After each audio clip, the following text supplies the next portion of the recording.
وَنُفِخَ فِي الصُّورِ، اور جب سور میں پھونکا جائے گا، فَصَعِقَ مَن فِي السَّمَاوَاتِ وَمَن فِي الْأَرْضِ، تو ہر کوئی جو بھی آسمانوں اور جو بھی زمین میں ہے سب کے سب بے ہوش ہو جائیں گے، اِلَّا مَن شَاءَ اللَّهُ، مگر جسے اللہ چاہے۔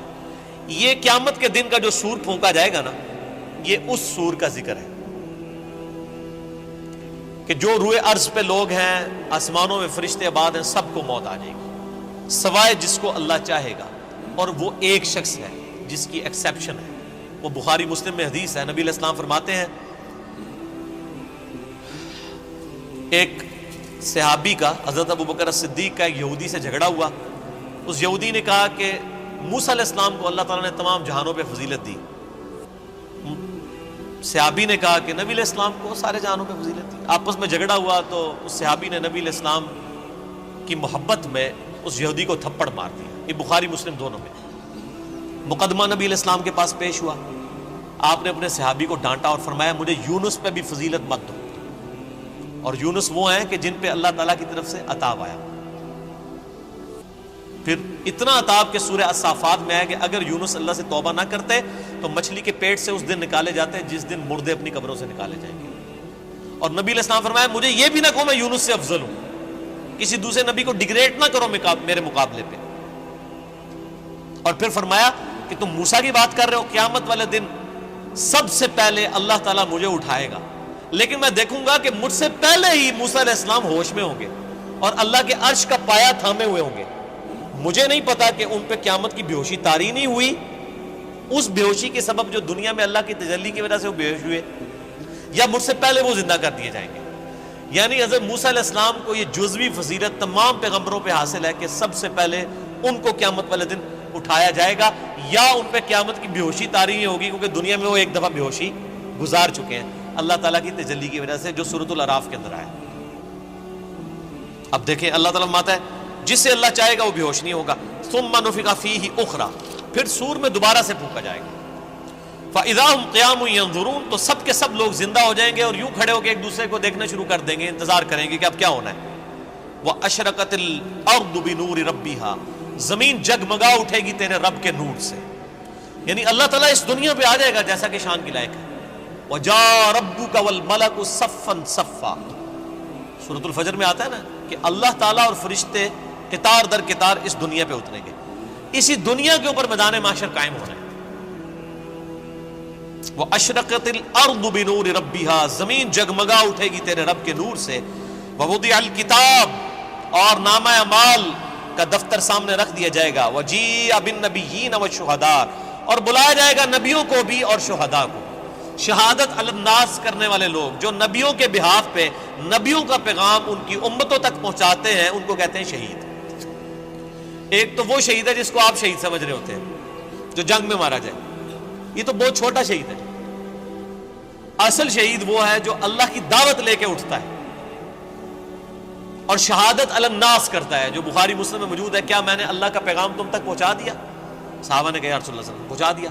تو آپ نے 3 دفعہ فرمایا اللہم اشہد اللہم اشہد اللہم اشہد، تینوں دفعہ آسمان کی طرف انگلی اٹھائی، پھر اصحاب کی طرف، اے اللہ گواہ رہنا، اے اللہ گواہ رہنا، اے اللہ گواہ رہنا، یہ مان رہے ہیں کہ میں نے پیغام پہنچا دیا۔ اور پھر فرمایا اب تمہاری ذمہ داری ہے کہ تم اس پیغام کو ان لوگوں تک پہنچاؤ جو یہاں پر موجود نہیں ہے، یعنی وہ شہادت علی الناس، یعنی وہ ذمہ داری جو نبی علیہ السلام کے مبارک کندھوں پر تھی وہ آپ نے شفٹ کر دی امت تک۔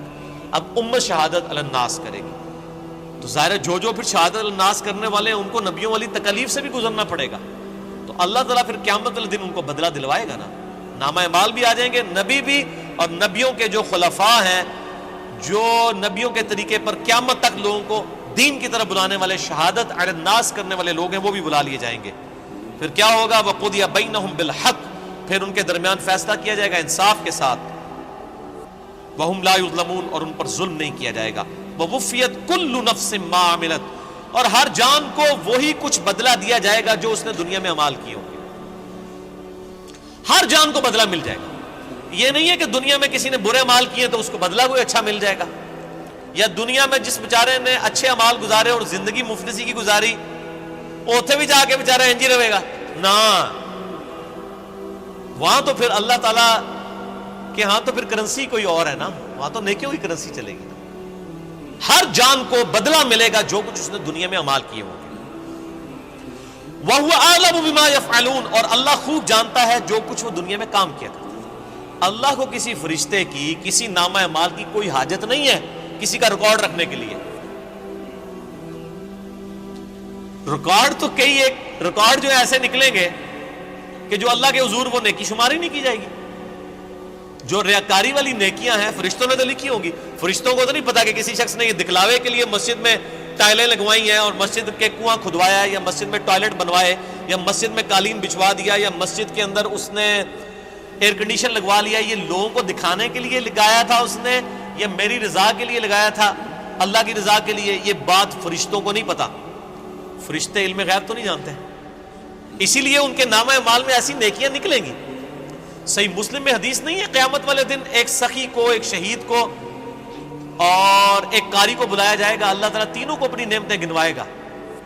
تو وہ قاری کہے گا یا اللہ میں نے تیری خاطر قرآن پڑھایا. اللہ فرمائے گا جھوٹ بولتا ہے, تو نے اس لیے پڑھایا کہ لوگ تجھے قاری کہیں. شہید کو بھی کہا جائے گا تو نے اس لیے جان دی کہ لوگ تجھے بہادر کہیں.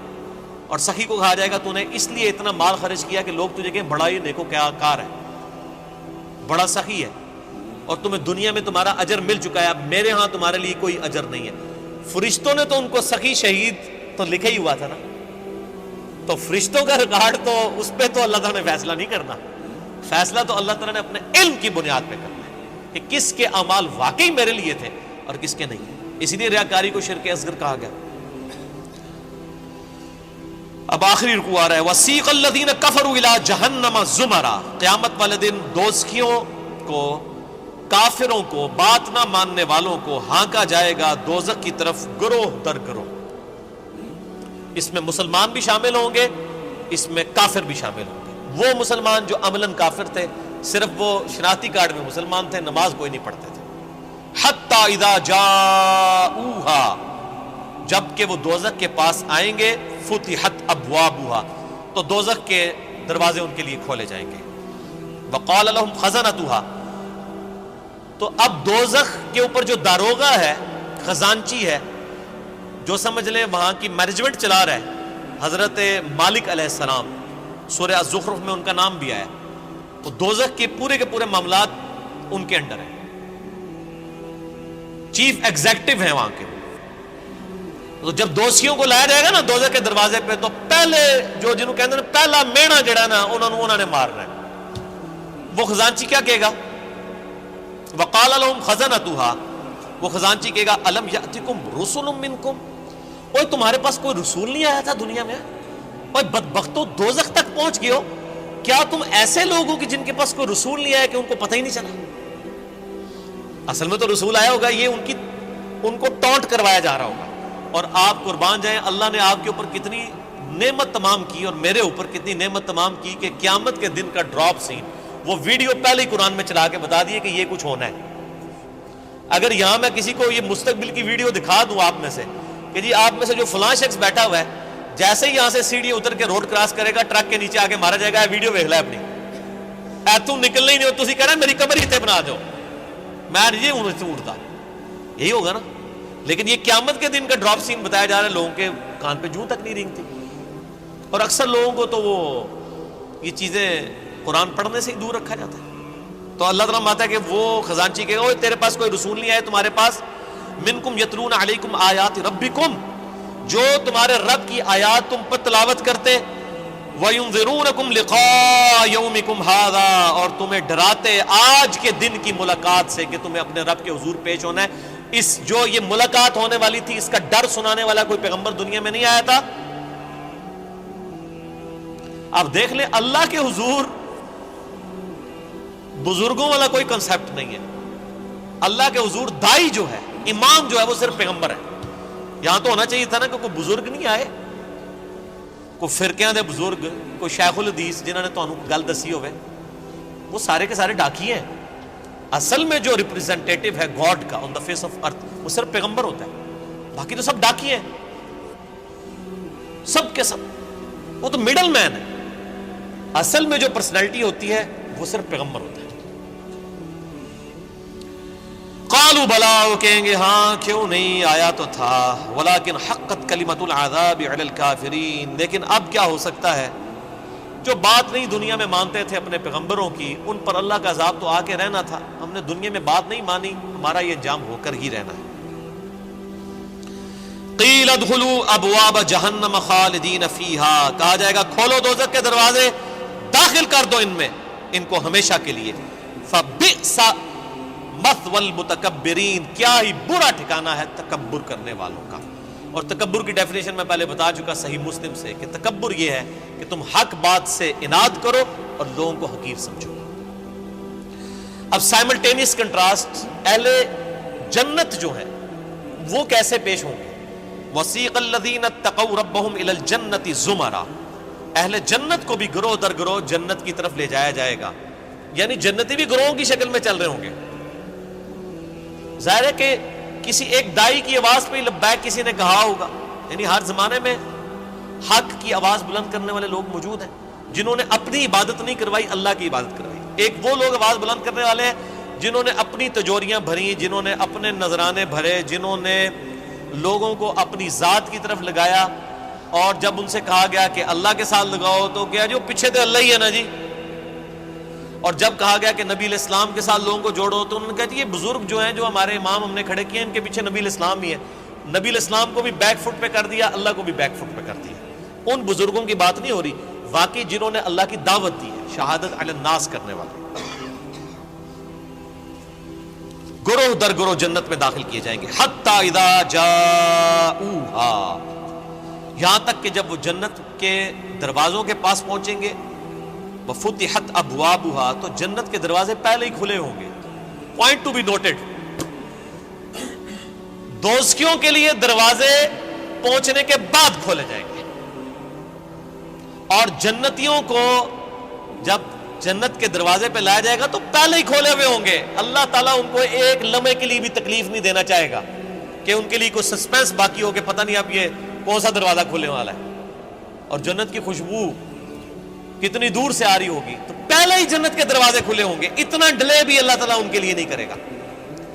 وہاں پہ خزانچی نے کیا کہا تھا، تمہارے اندر کوئی رسول نہیں آیا کہ تمہیں کوئی صحیح بات بتاتا؟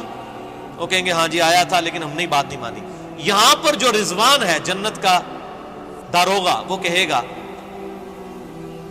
وقال لهم خزنتها، کہے گا جنت کا خزانچی سلام علیکم، کہے گا تم پر سلامتی ہو، طبتم، اور بڑے ہی اچھے رہ گئے ہو تم لوگ، بڑے پاک صاف لوگ ہو تم، فادخلوها خالدین، اب ہمیشہ کے لیے جنت میں داخل ہو جاؤ۔ کہے گا بڑے چنگے رہ گئے ہو تسی اللہ دے بندے ہو، تکو دوسرے نال کی پہ ہوندا جائے۔ وقالوا الحمد للہ الذی صدقنا وعدہ، اب ظاہر ہے جنتی جو ہیں ان کی تو پھر روش ہی کچھ اور ہے، وہ کہیں گے تمام تعریفیں اس اللہ کے لیے جس نے ہم سے جو وعدہ دنیا میں نبیوں کے ذریعے کیا تھا نا کہ دنیا میں اللہ کی مان کے چلو تو جنت تمہاری مرضی کی تمہیں ملنے والی ہے، تمام شکر اس اللہ کا ہے جس نے اپنا وعدہ پورا کیا۔ وَأَوْرَثَنَا الْأَرْضَ نَتَبَوَّأُ مِنَ الْجَنَّةِ حَيْثُ نَشَاءُ، اور اس نے ہمیں ایسی جنت کا وارث کر دیا کہ جس میں ہم جہاں چاہیں گے رہیں گے۔ فَنِعْمَ أَجْرُ الْعَامِلِينَ، پس کیا ہی بہتر اجر ہے عمل کرنے والوں کا۔ دودھ پینے والے مجنون نہیں، عمل کرنے والے، عمل کیے بغیر کچھ بھی نہیں ہونا، خالی کھوکھلے نعروں سے کچھ نہیں ہونا۔ اللہ تعالیٰ ہمارے کہ کیا ہی بہتر اجر ہوگا عمل کرنے والوں کا۔ وَتَرَى الْمَلَائِكَةَ حَافِّينَ مِنْ حَوْلِ الْعَرْشِ، تم دیکھو گے اس دن کہ فرشتے اللہ کے عرش کے گرد جو ہے وہ گھیرا ڈالے ہوئے ہوں گے، یسبحون بحمد ربہم، اپنے رب کی تسبیح بیان کر رہے ہوں گے حمد کے ساتھ۔ وہ بخاری مسلم میں آ گیا، بخاری کی آخری حدیث یہی ہے۔ اللہ تعالیٰ کو دو کلمات بہت پسند ہیں جو زبان پہ ہلکے ہیں لیکن میزان عمل پہ بہت بھاری ہیں، سبحان اللہ و بحمدہ سبحان اللہ العظیم، یہی فرشتوں کا کلام ہوگا۔ یعنی جسے کہتے ہیں ڈراپ سین آف قیامت، یہ ہو رہا ہوگا کہ جب جنتی جنت میں داخل ہوں گے تو فرشتے اللہ کے عرش کے گرد جمع ہوں گے اور سبحان اللہ و بحمدہ اللہ کی تعریفیں بیان کر رہے ہوں گے۔ وقضی بینہم بالحق، اور ان کے درمیان فیصلہ کیا جائے گا حق کے ساتھ، پرپز فل، با مقصد۔ جس نے دنیا میں اچھے مال کیے اسے اچھا بدلہ، جس نے برے مال کیے اس کے لیے برا بدلہ۔ وقیل الحمد للہ رب العالمین، اور ہر طرف سے یہ صدا آ رہی ہوگی، الحمد للہ رب العالمین، الحمد للہ رب العالمین۔ یہ قیامت کے دن کا ترانہ ہوگا، الحمد للہ رب العالمین۔ کیوں؟ یہ ساری کائنات اسی نے سجائی، اسی نے مخلوقات کا سلسلہ شروع کیا، اسی نے زندگی اور موت کے معاملات رکھے۔ یہ پورے کے پورا جو ایک آپ سمجھ لیں سٹیج سجایا گیا تھا نا، اس کی کنکلوژن جنت اور دوزخ کی شکل میں ہوگی نا جب، تو جنتی جب جنت میں پہنچیں گے نا تو بس حقیقت بات ہے کہ یہاں بیٹھ کے احساس ہو رہا ہے کہ جس شخص کو دوزخ سے بچا لیا جائے گا تو اس کی تو زبان سے ہی تسبیحات ختم ہی نہیں ہوں گی، شکر ہے یا اللہ تیرا، شکر ہے یا اللہ، تیرے لیے ساری تعریفیں ہیں، تو نے بچا لیا۔ تو قیامت کے دن حمد کا ترانہ کیا ہوگا؟ الحمد للہ رب العالمین، تمام تعریفیں اللہ کے لیے، ہر طرف سے یہ ندا آ رہی ہوگی، الحمد للہ رب العالمین، الحمد للہ رب العالمین، الحمد للہ رب العالمین۔ اور یہاں لوگوں نے وہ اپنے بزرگوں کے نعرے بنائے ہوئے ہیں، وہ جی ہم تو اس طریقے سے نعرہ مارتے ہوئے جائیں گے، اسی تے ادھر کٹھے ہوواں گے، اسی اینج ہوواں گے، او بھائی کچھ بھی نعرے نورے نہیں ہوتے۔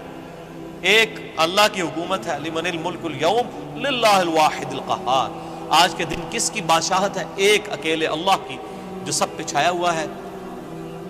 اسی پہ سورہ الزمر مکمل ہوئی۔ اب سورۃ المؤمن انشاءاللہ اگلی کلاس میں شروع کریں گے، ہمارا ٹائم پورا ہو چکا ہے۔ اینڈ پہ اللہ سے دعا کرتے ہیں کہ اللہ تعالی ہمیں ان لوگوں میں شامل فرمائے کہ جو جنت میں جائیں گے اور ان کی زبانوں پر حمد کا ترانہ ہوگا، الحمدللہ رب العالمین۔